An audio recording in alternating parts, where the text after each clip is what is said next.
All right, guys, so we got a early 2000s Yamaha BearTracker 250. I'm pretty sure it is a 250. So the story behind this foiler is pretty generic. Just been sitting for a couple of years. The brakes are all locked up. Has some electrical issues, probably some carburetor issues as well. So once we get it back to the shop, we're gonna have a little closer look at it.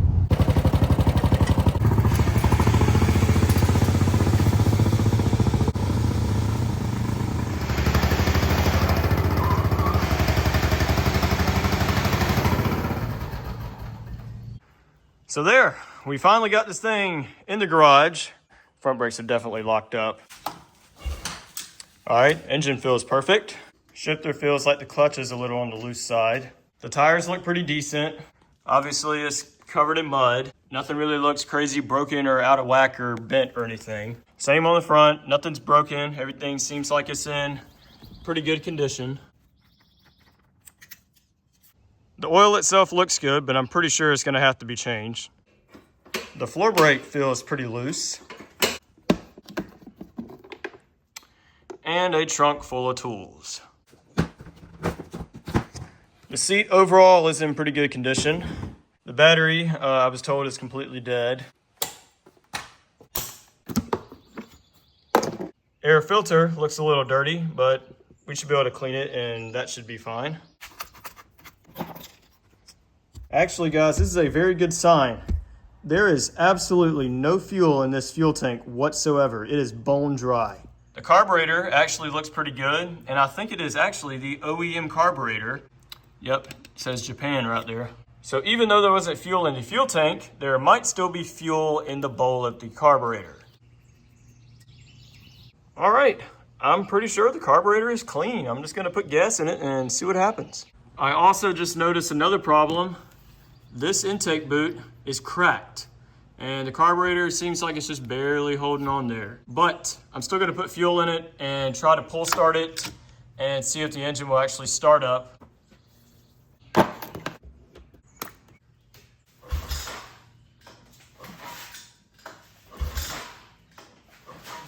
he's got some compression.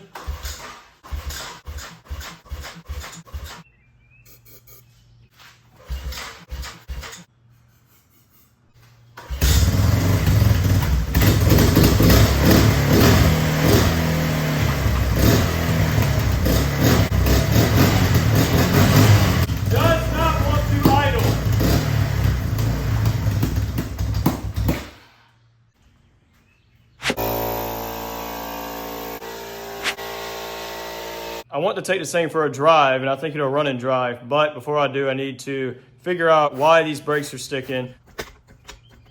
All right, so this wheel isn't spinning. I can get it to spin a little bit. This wheel on this side, I can also get it to spin a little bit. And the master cylinder, yeah, it's very, very tight. I'm guessing the fluid is gonna be completely black. This bleeder valve is stuck.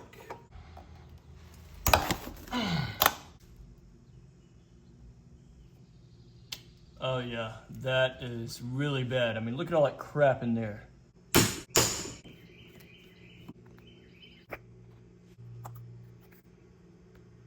All right, so I'm sucking all this old brake fluid out and I'm gonna add this new fluid in and keep flushing new fluid through the lines.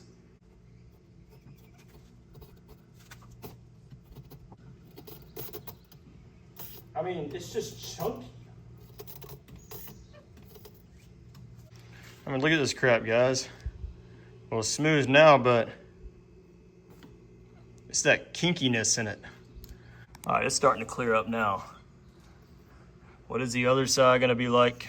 All right, so this one stopped up. We're gonna figure out why and put you back on. All right, so I took the bleeder valve out of the caliper. It still ain't doing nothing, so now I'm gonna take this brake line loose.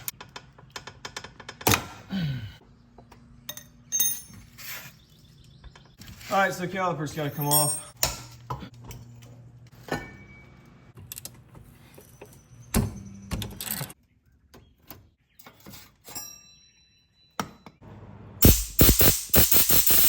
All right, so found some garbage in the brake caliper that was probably stopping up all that fluid.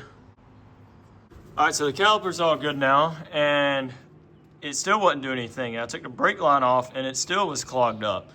All right, so I got some welding wire, and hopefully this is gonna snake all the way up. I'm gonna pull it out, and that should break up all the garbage.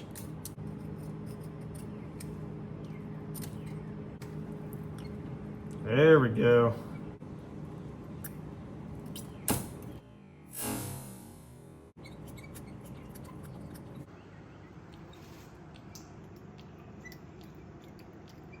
All right, so now since we know that's good, let's get the caliper back on.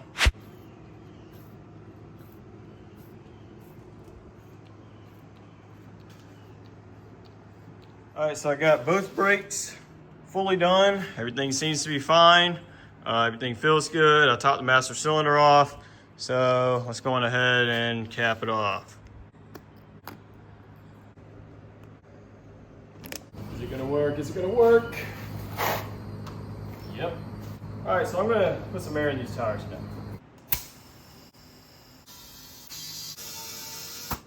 All right, so after getting done with this, and after all I've been through, I'm gonna take this thing down the road.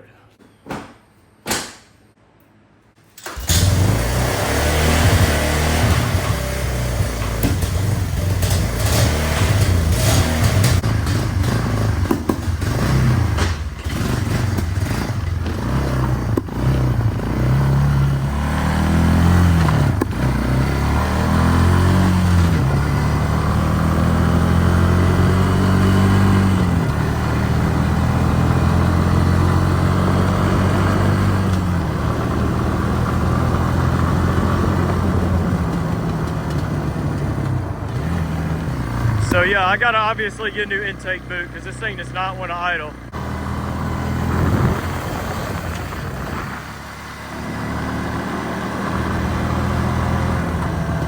But it's smooth and everything.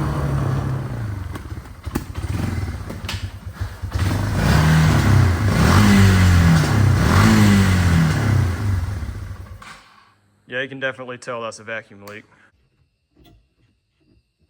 All right, so for a temporary fix, I just wrapped up some duct tape to fix majority of the issue to make it run a lot better in the meantime.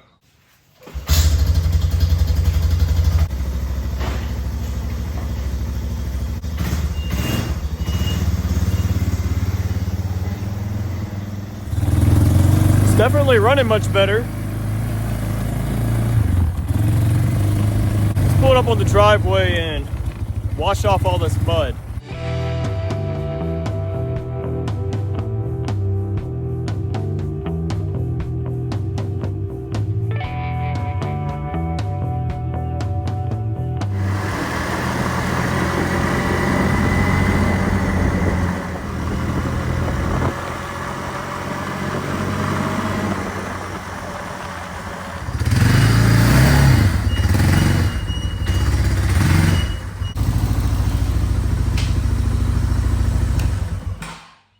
All right, so as you can see, did very well with the tape around the intake. So obviously the intake is a problem. A new one is on its way. I just wanted to put that on there just to see how good it would run with, without a vacuum leak. The shifter feels a little weird. Like if you move it a little bit, it'll go 1, 2, 3, 4, 5. If you click it all the way up, like it'll go from first to third to fifth. So I'm in first right now. That's like third gear.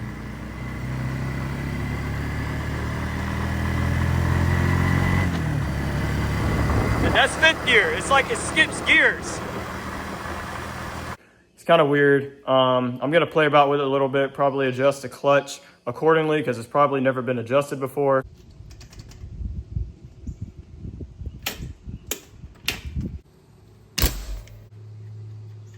You basically get your screwdriver and you turn it out, turn it to the left. This says decrease, which that decreases the play between the clutch and the shifter. So now we're feeling some resistance right there, and you want to go back about 1/8 of a turn. Honda says about 1/4 of an inch, but I find that's a little too much. I think Yamaha says 1/8 of an inch is fine too. So we're gonna lock the clutch in right here. You do not want to over tighten this. So once you get done adjusting your clutch, you want to come over here and check how much free play there is in the shifter. So the first little part right here, that's just slackiness in between the shifter and the splines right there. But once you move past that, you see that free play right there? That's about 1/4 of an inch or so, which is about perfect. And same way with downshifting, you got about 1/4 of an inch of free play. And that is to make sure that there is enough free play in the clutches, because if this was too tight, if this didn't have any free play in it, then your clutches will be constantly engaged and you will burn them out prematurely. If the shifter has a ton of free play in it, that means your clutches are too loose and need to be tightened up. The higher part of the shifter and the lower part of the shifter, that operates all the clutch springs and the shifting drum.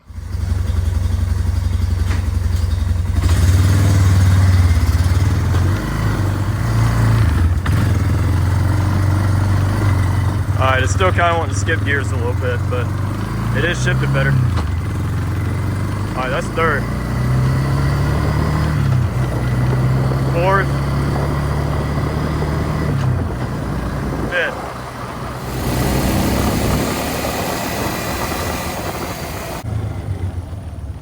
Front brakes are definitely working. And back brakes are definitely working, and floor brakes are working.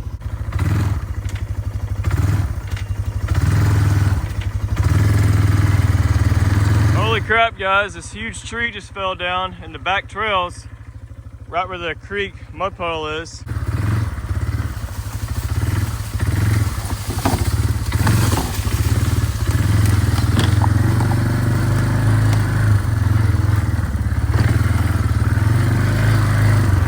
All right, so a couple days later, we got some packages turn up. What we got? We got a new battery and a oil change kit. All right, so the battery voltage is 12.88, so it's fully charged. I'm just gonna drop this in there and try it out.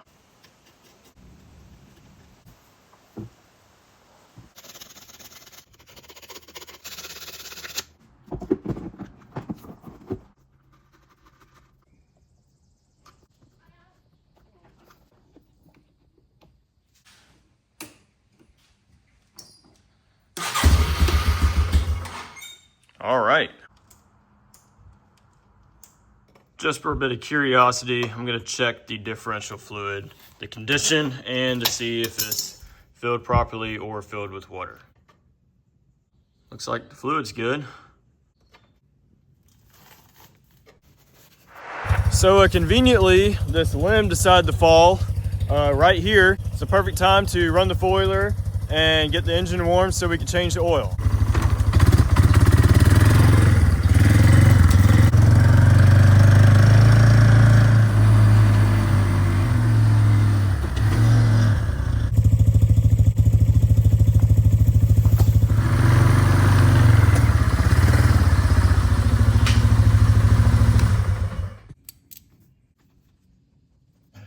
It ain't a simple job without, you know, a cheater bar.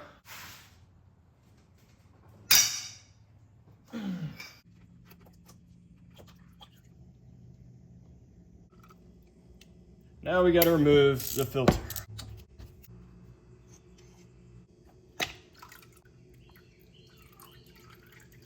I can tell you one thing, this filter has definitely caught a lot of crap.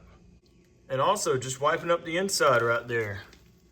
I've definitely gotten some metal shavings on there.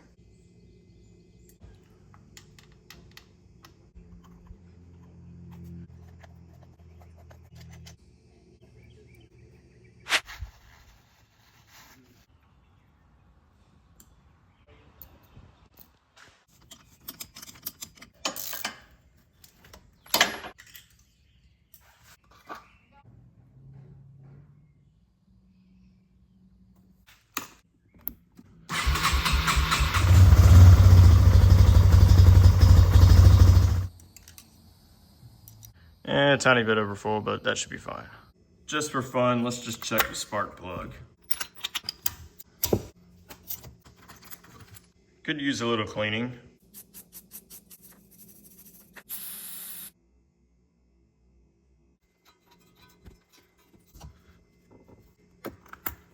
All right, so the last of the two packages came in, a new intake boot and a carburetor rebuild kit. And you're probably wondering, why the carburetor rebuild kit? Well, for the simple fact that I gotta keep shutting this fuel off, because if it sits for a little while, well, it drains fuel out of the bowl.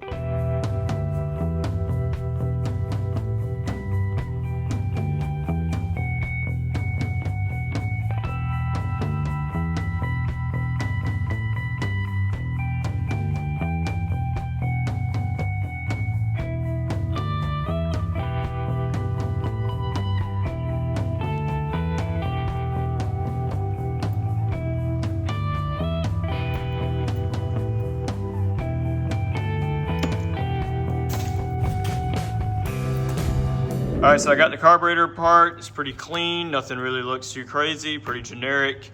But unfortunately, this carburetor rebuild kit that says it's for a 2001 Yamaha BearTracker 250. Well, guess what? The gasket is not the right one, and the gasket on here is a different one. So this is for a different carburetor. Don't know why that has to be, but whatever. I'm just gonna put it all back together and clean it out, hope for the best.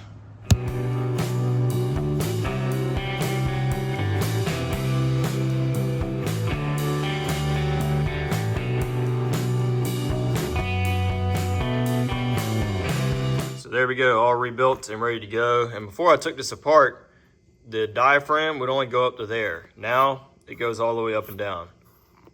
So I think you guys kind of get the idea of how to install a carburetor. So, all right, so we've got the carburetor all back installed, the throttle hooked up, fuel hooked up. So far, so good. So let's give it some choke and try to crank it up.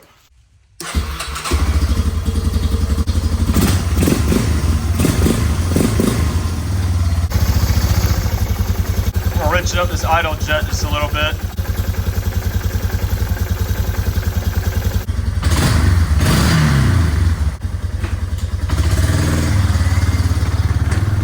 It's starting to rain, but we're gonna ride this thing down the road anyway.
All right, y'all, so that's gonna do it for this video. Let me know in the comments if you learned something or if you have any other tips or advice on these BearTrackers. Give me a note in the comments, and you guys should see me in the next one.